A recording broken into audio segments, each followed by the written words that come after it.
Start करो जी। ठीक है, शुरू करो। औज़ु बिल्लाहि मिनश शैतानिर रजीम, बिस्मिल्लाहिर रहमानिर रहीम। आज मैं जिस सूरत को आपके सामने एलिब्रेट करूँगा वो सूरत नबा है। तो सबसे पहले हम इसकी तिलावत कर लेते हैं, उसके बाद इसका तर्जुमा और इसी तरह फिर आगे लिख। औज़ु बिल्लाहि मिनश शैतानिर रजीम, बिस्मिल्लाहिर रहमानिर रहीम। अम्मा यतसाअलून अनिन नबइल अज़ीम अल्लज़ी हुम फ़ीही मुख्तलिफ़ून कल्ला सयअलमून सुम्मा कल्ला सयअलमून अलम नजअलिल अर्ज़ मिहादा वल जिबाला औतादा व खलक़नाकुम अज़वाजा व जअलना नौमकुम सुबाता व जअलना अल-लैला लिबासा व जअलना अन-नहारा माशा व बनैना फ़ौक़कुम सबअन शिद्दादा व जअलना सिराजन वहाजा व अंज़लना मिनल मुअसिराति माअन सज्जाजा लिनुख़रिज बिही हब्बन व नबाता व जन्नातिन अल्फ़ाफ़ा इन्ना यौमिल फ़स्लि काना मीक़ाता यौमा यनफ़िख़ु फ़िस्सूरि फ़तअतूना अफ़वाजा व फ़ुतिहतिस समाउ फ़कानत अब्वाबा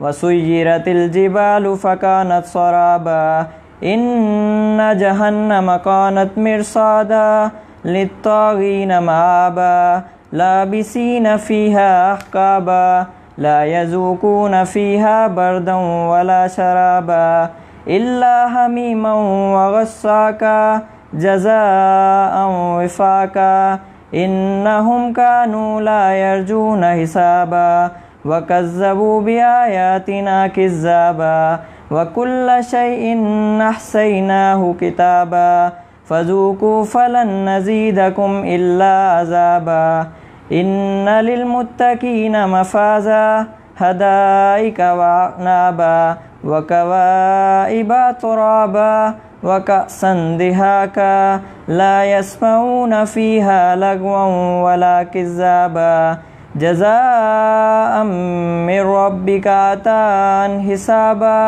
रब्बिस समावाति वल अर्ज़ि वमा बैनहुमा अर्रहमानु ला यमलिकु मिन्हु खिताबा यौमा यक़ूमुर रूहु वल मलाइकतु सफ़्फ़न ला यतकल्लमूना इल्ला मन अज़िन लहुर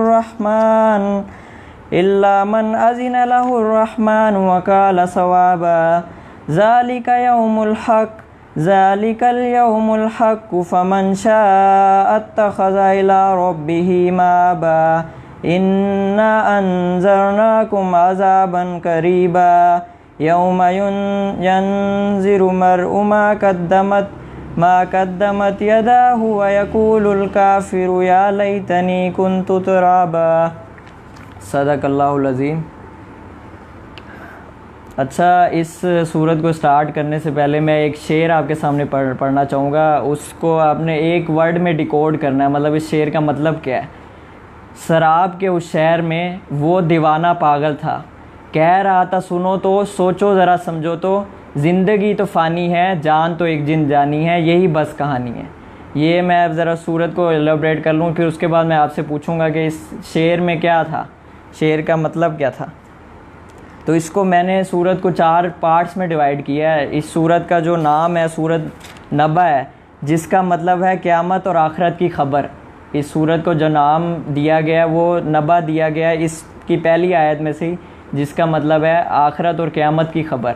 मतलब इस पे जो आगे डिस्कशन हुई है सूरत मुरसलात और सूरत क़यामत जो थी उसमें भी क़यामत के ऊपर डिस्कशन हुई थी। इस सूरत में भी ये आखिरत और क़यामत के बारे में आया है। और कुरान में मैक्सिमम जगह पे काफ़ी जगह अल्लाह ताला ने डराया अपनी क़यामत के बारे में कि आखिरत आनी है और मौत हर किसी को आनी है।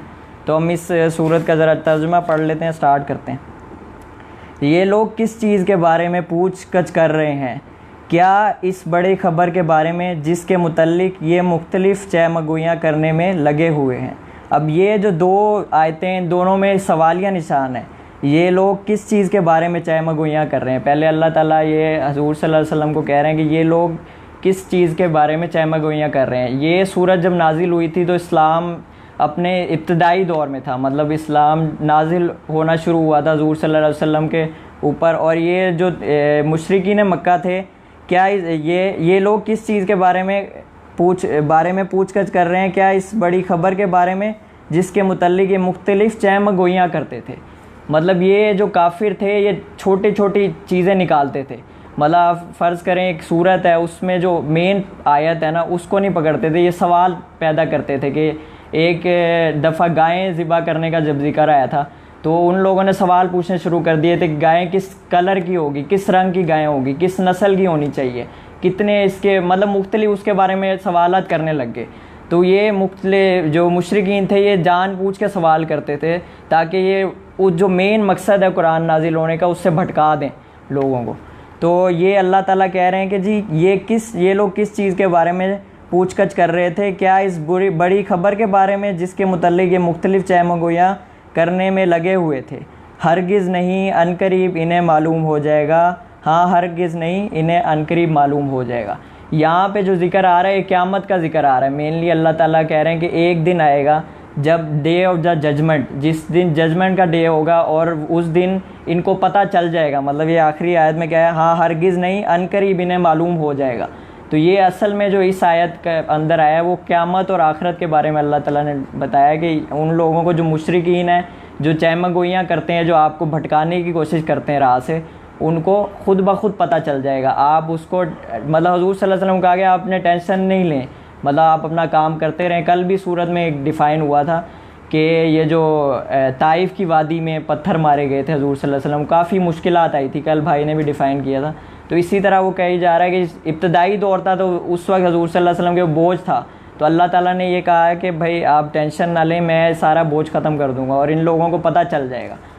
तो इसके बाद जो पहली चीज़ इस सूरत में आई है, मेन जो चीज़ है वो ब्लेसिंग्स हैं कि अल्लाह ताला ने इंसान को क्या क्या चीज़ें नेमतें अता की हैं। तो हम आगे ज़रा तर्जमा पढ़ते हैं कि क्या ये वाक़या नहीं है कि हमने ज़मीन को फ़र्श बनाया, पहाड़ों को मेखों की तरह गाड़ दिया और तुम्हें और मर्द और औरतों के जोड़ों की शक्ल में पैदा किया। अब यहाँ पे एक लफ्ज़ आया जी, पहाड़ों को मेखों की तरह गाड़ दिया। पहाड़ जो है आप लोगों को पता है कि कोई भी टेंट लगाते हैं हम लोग तो उसके साइड पे वो बड़े बड़े कील ठोके होते हैं, उसको कहते हैं मेख। मतलब अल्लाह ताला ने इतनी मतलब बंदा सोचना शुरू करे तो मतलब परेशान हो जाएगा कि अल्लाह ताला ने किस तरह ज़मीन के ऊपर पहाड़ वो किए हुए हैं, मेखों की तरह गाड़ दिए हैं, जिसकी वजह से डिस्बैलेंस नहीं हो रहा। ग्रेविटी क्या है? इस पहाड़ों की वजह से, क्योंकि अल्लाह ताला ने पहाड़ गाड़ दिए हैं मेखों की तरह। ठीक है, ये आयत में अल्लाह ताला ने, मैं ख़ुद नहीं बोला, आयत में आया कि पहाड़ों को मेखों की तरह गाड़ दिया और तुम्हें मर्द और औरत की जोड़ों की शक्ल में पैदा किया और तुम्हारी नींद को बाइस से सुकून बनाया और रात को पर्दा पोश और दिन को माश का वक्त बनाया और तुम्हारे ऊपर 7 मजबूत आसमान कायम किए। ये 7 मजबूत आसमान, हम तो पहले जब साइंस इतनी एडवांस नहीं थी तो लोग समझते थे कि जो 7 सियारे हैं वो आसमान है, 7 आसमान है, मतलब अर्थ होगी, आगे मार्स, जुपिटर, प्लूटो, जितने भी सियारे हैं वो समझते थे साइंटिस्ट के 7 आसमान सिर्फ यही हैं, 1 2 3 4। लेकिन अब जो साइंस जहाँ तक पहुँच गई है, अब यहाँ तक पता चल गया कि जो ये 7 हैं ये सोलर सिस्टम है हमारा। 7 जो सियारे हैं ये सोलर सिस्टम है। उसके बाद आती हैं गैलेक्सीज़, एक गैलेक्सीज़ में पता नहीं कितने हज़ारों सोलर सिस्टम्स हैं। उसके बाद कहते हैं क्लस्टर्स आते हैं, क्लस्टर्स के अंदर हज़ारों गैलेक्सीज़ हैं। उसके बाद ये आगे चलता रहता है, मिल्की वेज़ आते हैं, मिल्की वेज़ के अंदर हज़ारों क्लस्टर्स हैं। मतलब ये आसमान इंसान की सोच से परे हैं, मतलब इंसान इतना आगे तक सोच नहीं सकता जितनी अल्लाह ताला ने उसको नेमतें अता की हैं। तो यहाँ पे आ रहा है जी, और तुम्हारे ऊपर 7 मजबूत आसमान कायम किए और एक नहायत रोशन और गर्म चिराग पैदा किया और बादलों से लगातार बारिश बरसाई ताकि इसके ज़रिए से गल्ला और सब्ज़ी और घने बाग उगाएं। मतलब ये है कि जी बादलों को जैसे आप कपड़ों को नहीं निचोड़ते, तो अल्लाह ताला ने निचोड़ के बादलों से बारिश बरसाई और उससे हम क्या करते हैं कि इनके ज़रिए गल्ला और सब्ज़ियाँ और घने बाग उगते हैं। अब फ़र्ज़ करें कि मैं आपको एक मिसाल देता हूँ, मैं एक दिन अपनी मिसाल देता हूँ कि मैं एक जगह पे था, सामने एक बंदा, एक बोर्ड लगा हुआ था, साइन बोर्ड लगा था जिसके ऊपर P लिखा हुआ था और क्रॉस लगा हुआ था, जिसका मतलब नो पार्किंग। आपने कई जगह देखा होगा नो पार्किंग लगा हुआ है। तो वो शख्स क्या किया, उसने गाड़ी आके बाकी जगह नहीं लगाई, जहाँ वो बोर्ड लगा था उसके सामने उसने जाके पार्किंग कर दी। तो अब उसकी गाड़ी के साथ आप खुद बताएं, अदील भाई से हम सवाल कर ले, उसकी गाड़ी के साथ क्या होना चाहिए? मतलब जिस बंदे ने नो पार्किंग में जाके कार लगा दी, चलान होगा या गाड़ी उठा के उसकी गायब हो जाएगी, उसके बाद वो कराता रहे अपनी जितनी भी पुलिस वालों के पास जा, लंबा कहानी है। तो इसी तरह अब नो पार्किंग, अल्लाह ताला ने कुछ चीज़ें आपको दी हैं, जैसे मैंने शुरू में कहा ब्लेसिंग्स, अल्लाह ताला ने कुछ ब्लेसिंग्स दी हैं कि भाई ये मैंने तुम्हारे पर नेमतें उतारी हैं। उसके बाद अब दूसरा जो इसका पोर्शन है उसमें वार्निंग का जिक्र है कि अल्लाह ताला ने साथ वार्निंग भी दे दी। ये कुरान का बड़ा अच्छा स्टाइल है कि एक चीज़ के बाद दूसरी चीज़ डायरेक्ट आ जाती है। तो ब्लेसिंग के बाद वार्निंग दी है, और उसके बाद जब आप फ़र्ज़ करें एक बंदे के ऊपर कोई अल्लाह ताला ने, कोई भी बंदा आम रूटीन में अगर कोई बंदा आपके ऊपर कोई अच्छा काम आपके साथ करता है तो आपके ऊपर रिस्पॉन्सिबिलिटी आ जाती है कि मैं इस बंदे को लुटाऊं या किसी तरह इसके साथ मैं अच्छा करूं, बुरा नहीं।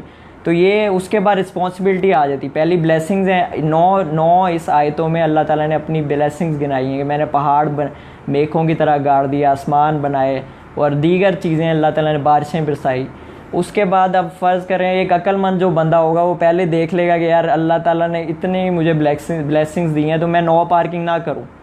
एक जो अक्लमंद बंदा होगा वो नो पार्किंग में जाके नहीं खड़ा करेगा, लेकिन जो ना बेअकल होगा वो बंदा नो पार्किंग करेगा और उसके बाद जो उसका अंजाम होना है वो फिर आखिरत में ही होना है।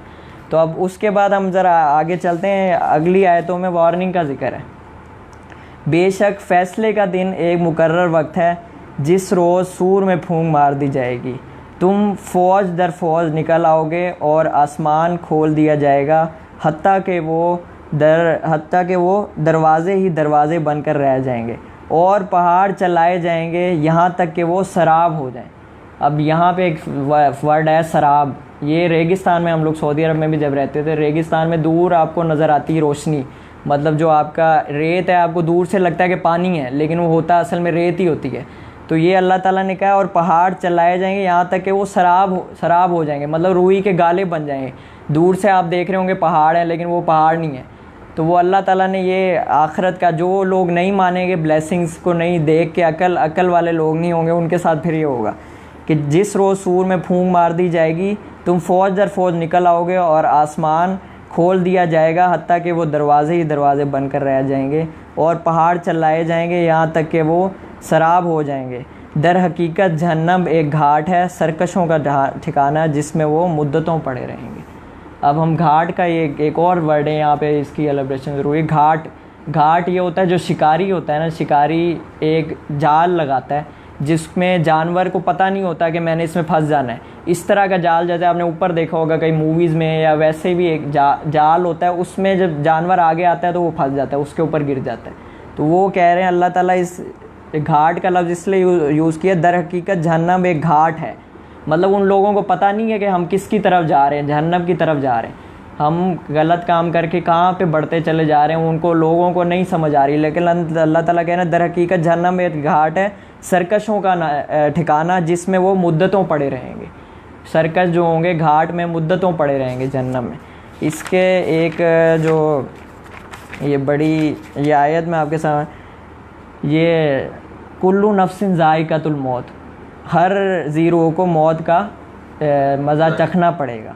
और ये पापा कई दफ़ा अपने दरसों में डिफ़ाइन करते हैं कि दाएं जानिब देखेगा तो उसको अपने अमाल नज़र आएंगे, बाईं जानिब देखेगा अपने अमाल नज़र आएंगे, सामने देखेगा जहन्नम नज़र आएगी। तो वो बंदे उस वक्त कोई टखनों तक अपने पसीने में होंगे, कोई आधे होंगे, कोई पूरे के पूरे पसीने में होंगे। तो वो दिन इस तरह का दिन है। तो अल्लाह ताला ने पहले ही कह दिया कि भाई मेरी ब्लेसिंग समझ के, ब्लेसिंग्स देख के, जो मैंने आपके ऊपर नेमतें की हैं उसको चीज़ को समझ जाओ, वरना क्या होगा, जहन्नम है एक घाट है और सरकशों का ठिकाना है जिसमें वो मुद्दतों पड़े रहेंगे।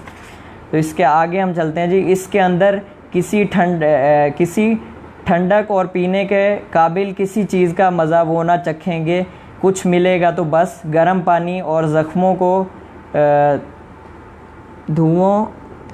धोवन, इनके करतूतों का भरपूर बदला। वो किसी हिसाब की तवक्का ना रखते थे और हमारी आयतों को इन्होंने बिल्कुल झुटला दिया था, और हाल ये था कि हमने हर चीज़ गिन गिन कर लिख रखी थी। अब चखो मज़ा, हम तुम्हारे लिए अजाब के सिवा किसी चीज़ में हरगिज़ इजाफ़ा ना करेंगे। अब जो वो लोग थे उस दौर में भी अलग अलग तरह के लोग थे, सारे लोग ऐसे नहीं थे जो मानते नहीं थे कि क़यामत नहीं आनी। कुछ लोग थे जो ईसाइयों से बड़े मुतासिर थे, वो कहते थे कि ईसाई भी मानते हैं कि क़यामत आनी, उनको डे ऑफ जजमेंट उनमें भी है, लेकिन वो कहते हैं सिर्फ रूह जाएगी। लेकिन इस कुरान में क्या है, जिस्मों समेत जो है ना रूह को उठाया जाएगा। तो ये कुछ लोग कुछ मानते थे, अलग अलग अकीदे थे। तो अल्लाह ताला ने क्या कहा जी कि और हाल ये था कि हमने हर चीज़ गिन गिन कर लिख दी थी, हमने उनको हर चीज़ बता दी थी। लेकिन अब चखो मज़ा, हम तुम्हारे लिए अज़ाब के सिवा कोई चीज़ हरगिज़ इजाफ़ा ना करें, किसी चीज़ में इजाफ़ा न करेंगे। यकीनन मुत्तकियों के लिए कामरानी का एक मुकाम है, बाग और अंगूर और नौखेज़ हमसिल लड़कियाँ और छलकते हुए झाम, वहाँ कोई लग और झूठी बात ना सुनेंगे। जज़ा और काफ़ी इनामत तुम्हारे रब की तरफ से, इस नहायत मेहरबान खुदा की तरफ से जो ज़मीन और आसमान का और इसके दरमियान हर चीज़ का मालिक है, जिसके सामने किसी को बोलने का यार नहीं। जिस रोज़ रूह और मलाइका सफ़ बस्ता खड़े होंगे, कोई ना बोलेगा सिवाय इनके जिससे रहमान इजाज़त देगा।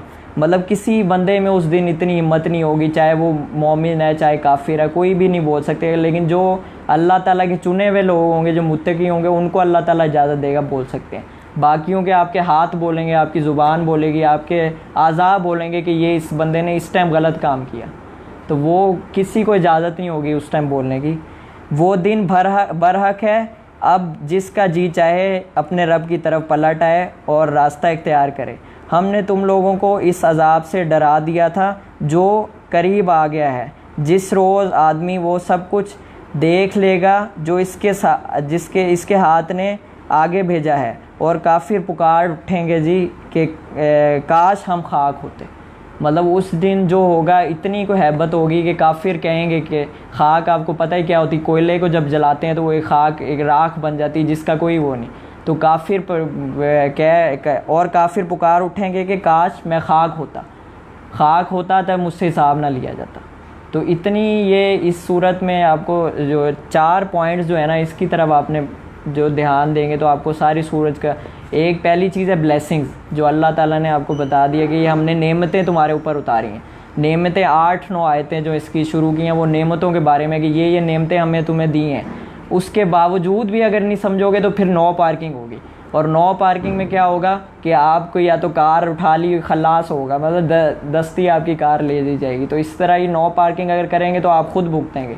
और फिर एंड पे क्या है जी, रिज़ल्ट क्या होना है उसका, डे ऑफ जजमेंट। एक होना है एग्ज़ाम का डे होना है, आपने जितनी ज़िंदगी गुजारी है वो एंड पे जाके आपका एग्ज़ाम होना है एक तरह से। तो ये 3-4 चीज़ें इसमें मेन सूरत में हमने पढ़ी हैं, और एंड पे हमने ये आयत में पढ़ा है जी, और काफिर पुकार उठेंगे कि काश हम खाक होते। मतलब उस दिन बहुत हैबतनाक दिन होगा। तो हम अल्लाह ताला से दुआ है कि इंशाल्लाह हमें इसको समझने की तौफीक अता फरमाए, और हमें इसकी तरफ नेक अमाल करने की तौफीक अता फरमाए। और जो हमने इस चीज़ों में पढ़ा है, हम ब्लेसिंग देख के अगर समझ जाएँ तो अल्लाह ताला का बहुत बड़ा एहसान है हमारे ऊपर। तो जज़ाकल्लाह जी।